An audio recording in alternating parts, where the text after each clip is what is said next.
श्री गोदास्तुति कर्कटे पूर्वफाल्गुन्यां तुलसीकाननोद्भवां पाण्डे विश्वम्भरां गोदां वन्दे श्रीरङ्गनायकीं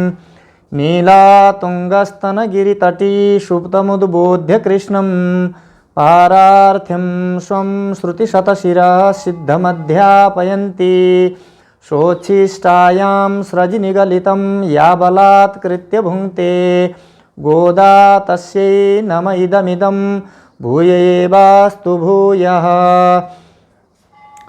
सर्वं स हे तुलसीमूलकृतावतारे श्रीविष्णुचित्तपरितोषितबाल्यवृत्ते श्रीरङ्गराजकरपद्मगृहीतपाणे गोदे नमोऽस्तु सततं जगदम्ब तुभ्यं नित्याभूषा निगमशिरसां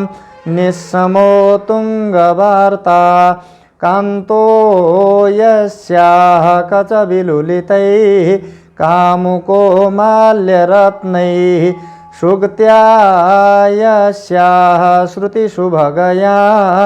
सुप्रभाता धरित्री शैषा देवी सकलजननी सिञ्चतां मामपाङ्गैः माता चेत् तुलसी पिता यदि तव श्रीविष्णुचित्तो महान् भ्राता चेद्यतिशेखरः प्रियतमः श्रीरङ्गधामा यदि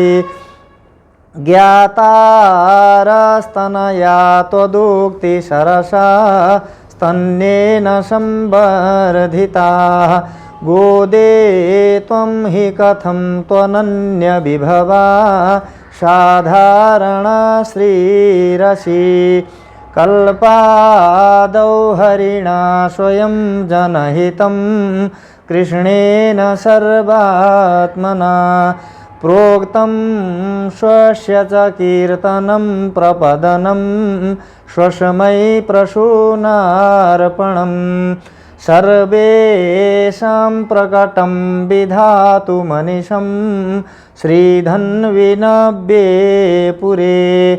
यातां वैदिकविष्णुचित्ततनयां गोदामुदारां स्तुमः आकूतस्य परिष्क्रियां निरुपमा मासेचनं चक्षुषो आनन्दं सपरम्परामनुगुणा मारामशैलेशितो तद्धीरत्वकिरीटकोटिघटिता शोच्छिष्टकस्तूरिका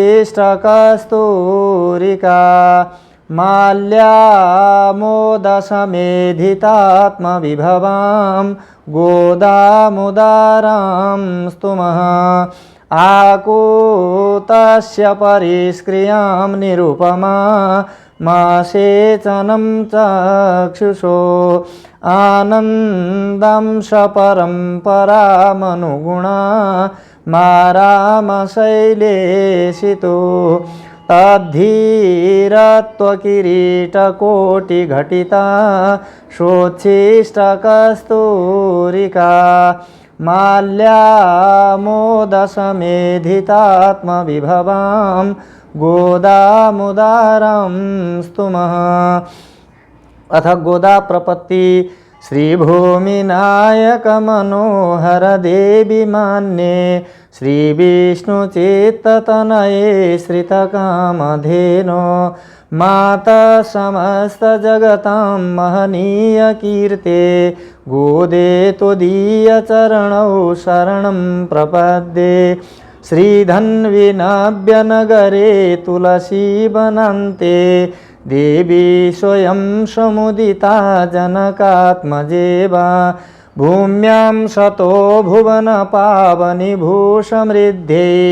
गोदे त्वदीयचरणौ शरणं प्रपद्ये आरभ्य शैशवमनारतमच्युतङ्घ्रे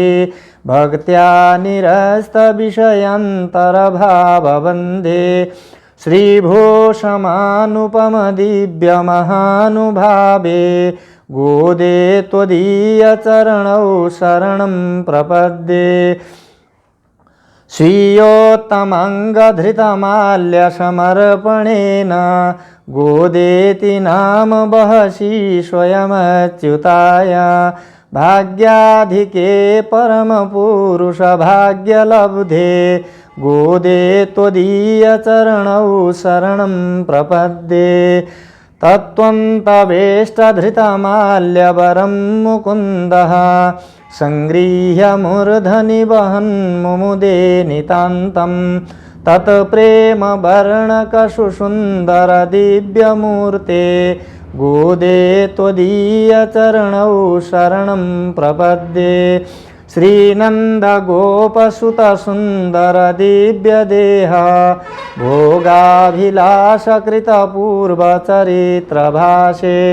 कल्याणि लब्धयदुनन्दन भोगपूर्णे गोदे त्वदीयचरणौ शरणं प्रपद्ये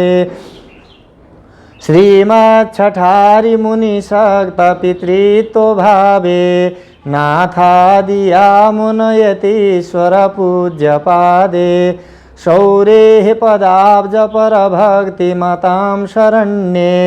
गोदे त्वदीयचरणौ शरणं प्रपद्ये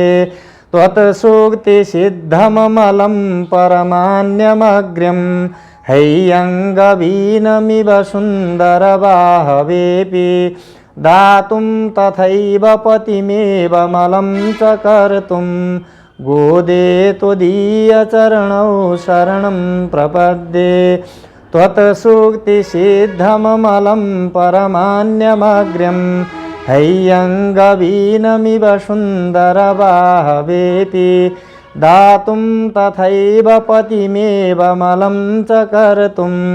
गोदे त्वदीयचरणौ शरणं प्रपद्ये प्राबोधिकी स्तुतिवशीकृतवासुदेवे पद्मापतेः प्रथितभाग्यकृतावतारे गोपालबालचरितेषु कृतानुरागे गोदे त्वदीयचरणौ शरणं प्रपद्ये कारुण्यपूर्णहृदये कमलासहाये भक्तप्रिये परमपावनवाग्विहारे श्रीभट्टनाथकुलमङ्गलदीपरेखे गोदे त्वदीयचरणौ शरणं प्रपद्ये वज्रारविन्दमकरध्वजशङ्खचक्र छत्रादिलाञ्छिततलौ सरसीरुहाभौ सर्वाश्रितार्तिहरणे सपदि प्रवीणौ गोदे त्वदीयचरणौ शरणं प्रपद्ये सौशील्यकान्तिसमताश्रितवत्सलत्व सौहार्ददान्तमुखसद्गुणराशिपूर्णे पुण्ये पुरन्ध्रिपुरुषोत्तमहृद्यवृत्ते गोदे त्वदीयचरणौ शरणं प्रपद्ये सौशील्यकान्तिसमताश्रितवत्सलत्व सौहार्ददान्तमुखसद्गुणराशिपूर्णे पुण्ये पुरन्ध्रिपुरुषोत्तमहृद्यवृत्ते गोदे त्वदीयचरणौ शरणं प्रपद्ये। श्रीगोदार्पणमस्तु।